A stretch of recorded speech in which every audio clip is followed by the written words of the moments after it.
जय हिंद, जय श्री कृष्णा दोस्तों। मैं समीर यदुवंशी एक और वीडियो के साथ हाजिर हूँ। ये वीडियो है अश्विनी उपाध्याय सर का। ये यूनिफॉर्म सिविल कोड पे बात कर रहे हैं, उसी के है। देखते हैं क्या बोल रहे हैं ये। तो चलो देखते हैं भाई क्या कहा है उपाध्याय जी ने। आप जरा सोचिए, जिस फ्रांस ने शरण दिया उसी फ्रांस को जलाया जा रहा है और यह दूसरी बार हो रहा है। अभी डेट 2 महीने पहले भी जलाया गया था। 2 महीने पहले इस बात पे जलाया गया था कि फ्रांस ने मोरक्को को क्यों हरा दिया। वर्ल्ड कप फुटबॉल मैच चल रहा था। वर्ल्ड कप फुटबॉल मैच में फ्रांस ने मोरक्को को हरा दिया।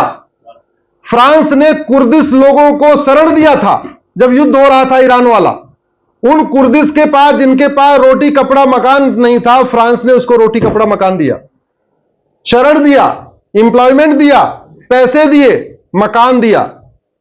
और उन कुर्दिश ने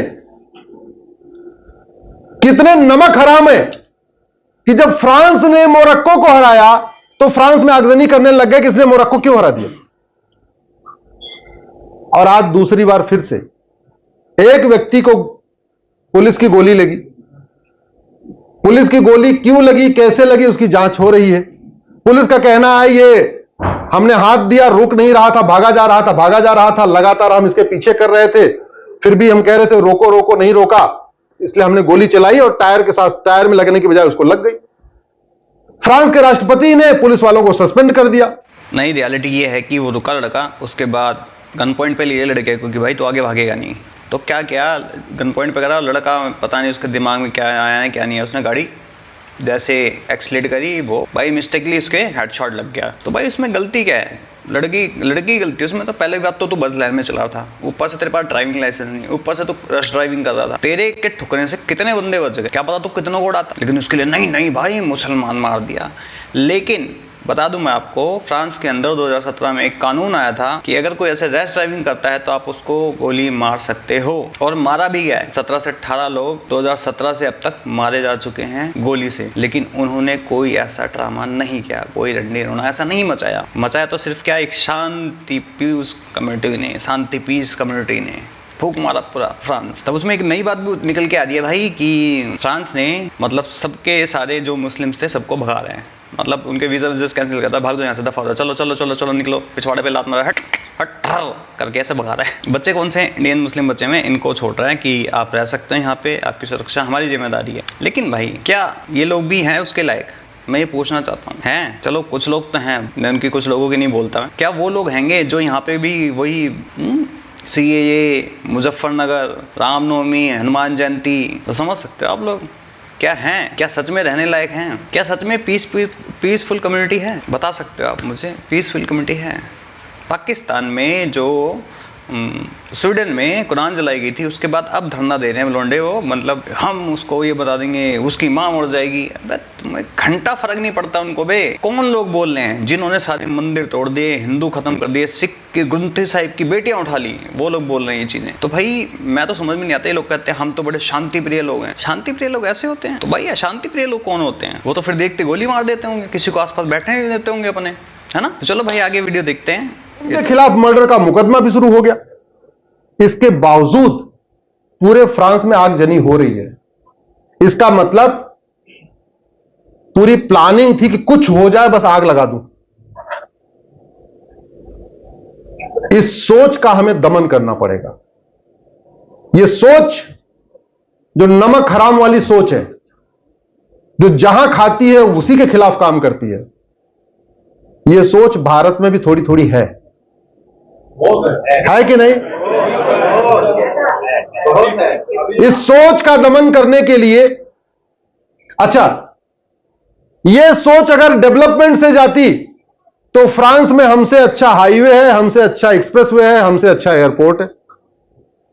अगर इस नमक हराम की सोच की गरीबी बेरोजगारी से रिलेशन होता तो फ्रांस में गरीबी भी नहीं है, बेरोजगारी भी नहीं है, एयर पोल्यूशन भी नहीं है, वाटर पोल्यूशन भी नहीं है, सबको बढ़िया खाना पीना, एक बेसिक नीड पूरी हो रही है। इसका मतलब इस सोच, अच्छा यूसीसी से अगर यह सोच ठीक हो जाती तो फ्रांस में 30 साल पहले से यूसीसी चल रहा है। तो इस नमक हराम वाली सोच का इलाज यूसीसी से नहीं होगा। यूसीसी आएगा, लेकिन इसके आगे भी हमें सोचना पड़ेगा इस फ्रांस का इलाज क्या है। मेरा मानना है अब भारत को महात्मा गांधी नहीं, महात्मा विदुर और आचार्य चाणक्य के रास्ते पे चलना पड़ेगा।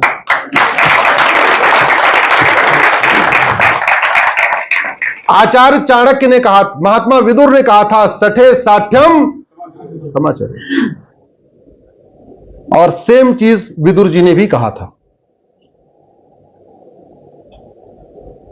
एक बगीचे में 10 पेड़ आम लगा दीजिए और 10 पेड़ बबूल भी लगा दीजिए। 10 साल के बाद वहां कितने पेड़ होंगे? कितने पेड़ होंगे? जोर से बोलिए। आम सूख जाएगा, आम सूख जाएगा।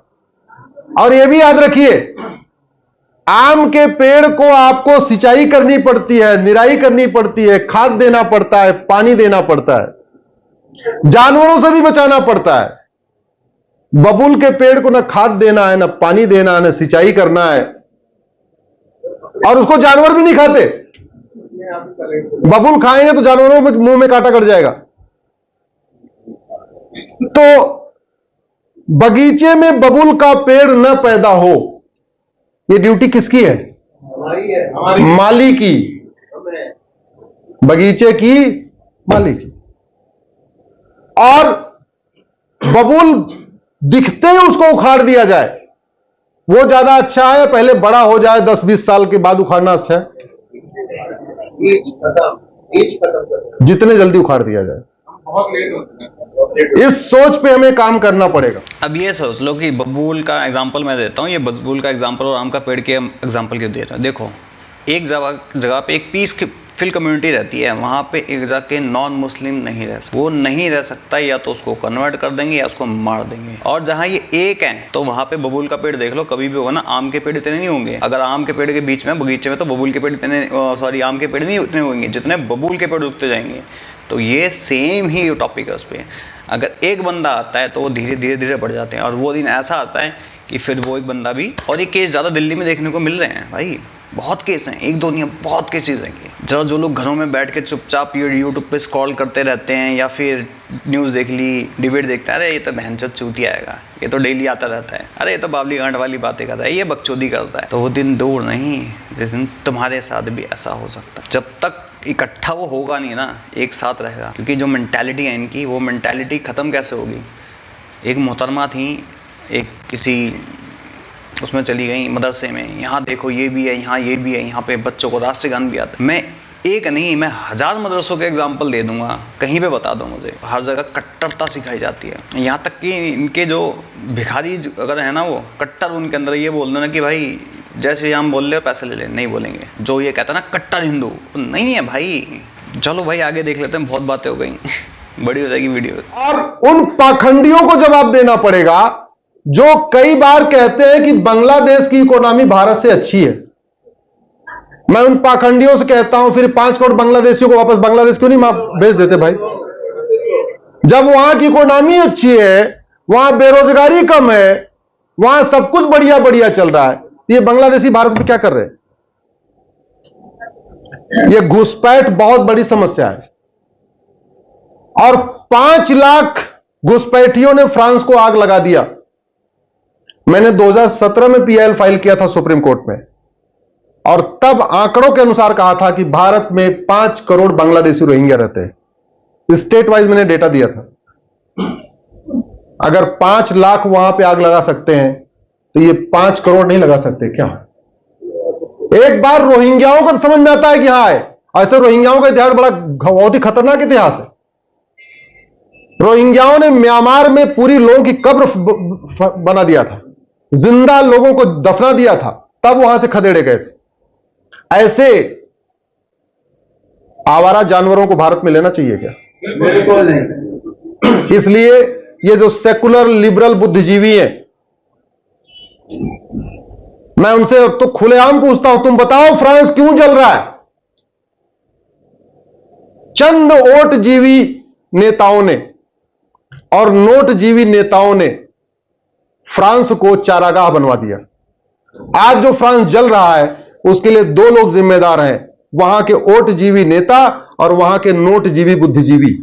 ये जो नोटजीवी बुद्धिजीवी हैं, इनको पैसा मिलता है बाहर से, तो ये लिबरल के ऊपर लिबरल बन जाते हैं और बड़े बड़े आर्टिकल लिखते हैं। ये लिबरल बन के मीडिया में आके डिबेट बैठ जाते हैं। इनको जब पैसा मिल जाएगा तो ये मानवाधिकार कार्यकर्ता भी बन जाते हैं। याद रखना, आपको टीवी पे जब भी कोई नेता या कोई व्यक्ति देश के खिलाफ नजर आए तो समझ लेना इसको पैसा मिल गया। वो मानवाधिकार कार्यकर्ता के नाम पे बना हुआ है, वरिष्ठ पत्रकार के नाम पे बैठा हुआ है, बुद्धि ऐसे बैठते ना, वरिष्ठ पत्रकार, बुद्धिजीवी, ऐसे पता नहीं क्या विचारक करके लिखा रहता है। तो वो समझ लेना कि वो सब तो पाखंड है। असली है कि उसको माल मिल गया, माल मिल गया इसलिए देश के खिलाफ यहां भूख रहा है। ऐसे भूखने वालों को जवाब देना जरूरी है, और ये इनको जवाब देने की ड्यूटी केवल सरकार की नहीं है, सबकी है, सबकी है। क्योंकि फ्रांस जब जल रहा है तो वहां के केवल नेता परेशान नहीं है, वहां की जनता परेशान है, बिजनेस व्यापारी परेशान है। शोरूम से आपने देखा किस तरीके से कार गिरा गिरा के फेंकी जा रही, कैसे शोरूम लूटे जा रहे। बांग्लादेशी रोहिंग्या की बात कर लेता हूं मैं। 5 करोड़ PIL फाइल गई थी 2017 में, तब 5 करोड़ थे। अब कितने हो गए होंगे? अब कितने हो गए होंगे कोई सोच सकता है? 5 करोड़ उस टाइम थे, अब कितने हो गए होंगे? अब तो केजरीवाल साहब धड़ाधड़ बुला रहे हैं। हैदराबाद में वैसे आते हैं, चेन्नई वेन्नई में वैसे आते इतने, और इस टाइम तो भाई साहब वेस्ट बंगाल तो पूरा भरा पड़ा इनसे। जो मणिपुर में हो रहा है, वहाँ पे क्या है? वहाँ पे सारे बांग्लादेशी रोहिंग्या और सारे इलीगल काम करते हैं। ड्रग्स की खेती करता है, कोई किसी की खेती करता है, और कलेश इसी चीज़ का चल रहा है। मैं तो सिर्फ एक बात जानता हूँ, जो इलीगल आया है उसको भगाओ। और भगाने का सबसे अच्छा तरीका मैं तो बताता हूँ, गवर्नमेंट को एक दिन अनाउंस करना चाहिए कि आज से सिर्फ 3 महीने हैं, जो भी बांग्लादेशी रोहिंग्या हैं चुपचाप डिटेंशन कैंप में चले जाएं, चुपचाप डिटेंशन कैंप में चले जाएं। 3 महीने का टाइम दे रहे हैं, वापस चले जाएं, नहीं तो जो हमें मिलेगा हम गोली मार देंगे। बस दैट्स इट। कोई इफ कोई बट नहीं साला, ठोक दो। ये देखो कैसे निकलते हैं, यूं करके ऐसे निकलेंगे चींटियों की तरह, कीड़े मकोड़ों की तरह बाहर निकलेंगे सारे के सारे। सिर्फ एक अनाउंसमेंट गवर्नमेंट का कि 3 महीने का टाइम है, निकल जाओ, नहीं तो हमें मिले गोली मार दिए जाओगे। और जो छुपाएगा, कोई भी हो जो छुपाएगा, उसकी प्रॉपर्टी जब्त कर ली जाएगी पता लगने पे। कोई इनको अगर सहारा देगा तो, और कोई अगर फंसाएगा किसी को, उसकी भी प्रॉपर्टी जब्त कर ली जाएगी। क्योंकि यहाँ पे खुन्नस निकालने वाले एक दूसरे से बहुत, तो जो ऐसा करेगा वो भी जाएगा, जो इनको बचाएगा वो भी जाएगा। तो ऐसे देखो और बोल दो, बताने वाले को इनाम मिलेगा ना। 5 महीने के अंदर पूरा देश साफ हो जाए तो बोलना। फिर जो लोग कहते हैं ना कि हमारी नौकरी हमें नहीं मिल रही, बेरोजगारी, अरे तुम्हारी नौकरी तो ये खा के बैठ गए, तुम्हारे संसाधनों पे तो ये घूम रहे हैं। भाई साहब 2 दिन के अंदर बंदा आता है, यहाँ आधार कार्ड बनवाता है। बांग्लादेशी आता है, यहाँ आधार कार्ड बनवा लेता है फट से। बनाने वाले कौन? यहाँ के बैठे हुए सिस्टम में लोग हैं, यहाँ के लूप होल्स हैं, इनको टाइट करना पड़ेगा। और ये जो नेता हैं, वोट और नोट के चक्कर में साले बिक जाते हैं, ये नहीं देखते देश का क्या हाल कर रखा है। वेस्ट बंगाल में आगे देख लो कैसे हिंदू मारे जा रहे हैं, कैसे उनके घर छीने जा रहे हैं, धमकी देके उनसे वोट लिए जाते हैं। भाई साहब धमकी देगी प्रॉपरली, नहीं दोगे मार देंगे, काट देंगे तुम्हारी गर्दन, 6 इंच छोटा कर दे जाओगे ऊपर से। पूरा पाकिस्तान बन चुका है वो भाई साहब, पूरा बांग्लादेश बन चुका है वो। उसकी सबसे गंदी जड़ ममता बनर्जी। दिल्ली में मिनी पाकिस्तान इतने सारे खुल चुके हैं, इसकी सबसे बड़ी जड़ अरविंद केजरीवाल। पंजाब में जगह जगह ड्रग्स के धंधे इतने हो चुके हैं, पता है, इतना ड्रग्स फैल चुका है, सोच नहीं सकते। अब जड़ आम आदमी पार्टी, अरविंद केजरीवाल, भगवंत मान, नंबर 1 बेवड़ा। दारू पीने के बाद फ्लाइट से धक्का मार के बाहर निकाल दिया जिसको। क्या करें, गलती उनकी भी नहीं है, उनको तो मौका मिल रहा है, वो तो खा रहे हैं, उनको घंटा फर्क नहीं पड़ता है। उनके पास इतना पैसा जुड़ जाएगा, तुम यहाँ पे फूकते रहोगे, वो फ्लाइट पकड़ के बाहर झुंझुना हिला देना। नहीं है तुम्हारे पास इतना, पूरी जिंदगी भर की पूंजी ही लगा रखी है हम लोगों ने तो भाई। हमारे बाप बच्चे 2 पुश्ते 3 पुश्ते से रह रहे हैं यहाँ पे, तो उनको क्या है, इनके पास तो इतना पैसा इकट्ठा हो चुका है, जिसके घर में 20-20 लाख के पर्दे, 30-30 करोड़ के साले, 3-3, 4-4 करोड़ के स्विमिंग पूल हो, उसको घंटा फर्क पड़ेगा यार। वो सिक्योरिटी बढ़ा लेगा, अपनी प्राइवेट सिक्योरिटी ले आएगा। गवर्नमेंट सिक्योरिटी दे ही रही है, ऊपर से ही भी आ जाएगी। वहाँ पे ट्रेलर है, CA यहाँ पे ट्रेलर था, किसान बिल ट्रेलर था, मुजफ्फरनगर दंगे के ट्रेलर थे। यहाँ की पिक्चर बाकी है अभी, और वो शुरू हो चुकी है। जरा वेस्ट बंगाल में छेड़ के देखो, केरल में, चेन्नई में छेड़ के देखो, और दिल्ली में भी छेड़ के देखो भाई साहब। जाओ भजनपुरा, शाहदरा, सीमापुरी, जाओ नागलोई, चूं करके देखो, गर्दन थाली में आएगी, याद रखना। और ये रियलिटी है इस देश की, इस कंट्री की रियलिटी है, स्टेट की रियलिटी है। जरा बोल के देखो, यहाँ पे तुम्हें दिन दहाड़े थ्रेड मिल जाएंगे। तुमने उनके अगेंस्ट बोला, उनके अगेंस्ट कोई नहीं जाएगा, क्योंकि यहीं की गवर्नमेंट, यहीं के लोग उनके धोते हैं। ऐसे लोगों के खिलाफ जागने की जरूरत है। क्यों, इसका परमानेंट क्या इलाज है वो बताने में 2-3 घंटे लग जाएंगे। मैं वैसे रेगुलर एक वीडियो शेयर करने वाला हूं। इसका इलाज है 1 nation 1 penal code, 1 nation 1 tax code, 1 nation 1 education code, 1 nation 1 police code. भाई पुलिस यूपी में बढ़िया पुलिस काम कर रही है, पूरे देश में तो पुलिस बुलडोजर लेके नहीं घूम रही है ना। तो पूरे देश की पुलिस बुलडोजर लेके घूमे, उसके लिए क्या करना पड़ेगा? 1 नेशन 1 पुलिस कोड। कल सुप्रीम कोर्ट रात को 9:30 बजे सुनवाई हुई है। तीस्ता सीतलवाड़ जिसने इस देश को बदनाम किया, पूरे इंटरनेशनल कम्युनिटी में बदनाम किया, उसके लिए सुप्रीम कोर्ट रात को खुली है। मैं ये पूछता हूं सुप्रीम कोर्ट के जजों से, कन्हैया लाल जिनका गला रेता गया, उनके हत्यारों को फांसी कब होगी? सुप्रीम कोर्ट के जज क्या केवल माओवादियों के लिए, नक्सलियों के लिए, जिहादियों के लिए, मिशनरियों के लिए, फंडामेंटलिस्ट के लिए बैठे हुए हैं क्या? सुप्रीम कोर्ट केवल उनको बेल देने के लिए बैठी हुई है क्या? उनको फांसी कब होगी? दिल्ली दंगा में करने वालों को सजा कब होगी? सिख दंगे करने वालों को सजा कब होगी? या जो भी जहां पे दंगा होता है। तो अब समय आ गया है 1 नेशन 1 जुडिशियल कोड भी हो। जुडिशियल रिफॉर्म भी करना पड़ेगा, पुलिस रिफॉर्म भी करना पड़ेगा, इलेक्शन रिफॉर्म भी करना पड़ेगा, टैक्स रिफॉर्म भी करना पड़ेगा, कई चीजें करनी पड़ेगी। क्योंकि ये जो देशद्रोही मानसिकता है ये बड़ी खतरनाक है, इसका कई इलाज करना पड़ेगा। आने वाले टाइम में मैं हर सैटरडे संडे बाहर रहता हूं, एक एक एड्रेस को आगे बढ़ाऊंगा। आज केवल 1 नेशन 1 सिविल कोड पे बात करनी थी, इसलिए मैंने केवल टच कर दिया है। अधिक जानकारी आने अगले सैटरडे संडे को। ये बात तो सही है, 1 नेशन 1 एजुकेशन, 1 नेशन 1 पुलिस, बिल्कुल ये होना चाहिए। क्योंकि एक डर रहता है इंसान, क्योंकि साला हर स्टेट में सब अपनी मर्जी चला रहे हैं। एक स्टेट में साला कोई बैठ के और दूसरा बैठ के हैं, एक स्टेट में लेके बुलडोजर घूम रहे हैं, गोली मार रहे हैं। एक स्टेट में आजू बाजू घर में बैठो, दारू पियो, हैं, बंदियों के साथ घूमो अपनी, आओ वहीं से गायब हो जाओ दारू पिला के। भाई बिल्कुल है। लॉरेंस बिश्नोई का केस देख लो, लॉरेंस बिश्नोई का केस देख लो। पुलिस वाले घर में बैठा, दारू पी, अपनी गर्लफ्रेंड के साथ भाग गया। That's a difference. गैंगस्टर है वो, गैंगस्टर है, लेकिन खालिस्तानियों के लिए उनका बाप है वो। सीरियसली उनका बाप है खालिस्तानियों के लिए। फटते उनके ऐसे चीथे उड़ जाते हैं उनके, ऐसा लगता है साला ग्रेनाइट पिछवाड़े पे रख के बैठ गए उस पर। तो ये तो बात सही है। बाकी आप लोगों को क्या लगता है मेरी बातों से, जो मैंने आपको सजेशंस दी हैं, उन बातों में कितनी सदाकत, कितनी सच्चाई है? अगर आपको लगता है उसके अंदर कुछ गलत है तो प्लीज़ मुझे सजेस्ट करें कि मैंने गलत कहाँ बोला। तो भाई इसी मैसेज के साथ मैं समीर यदुवंशी चलता हूँ, आपको मिलता हूँ किसी और वीडियो में। तब तक के लिए जय हिंद एंड जय श्री कृष्ण।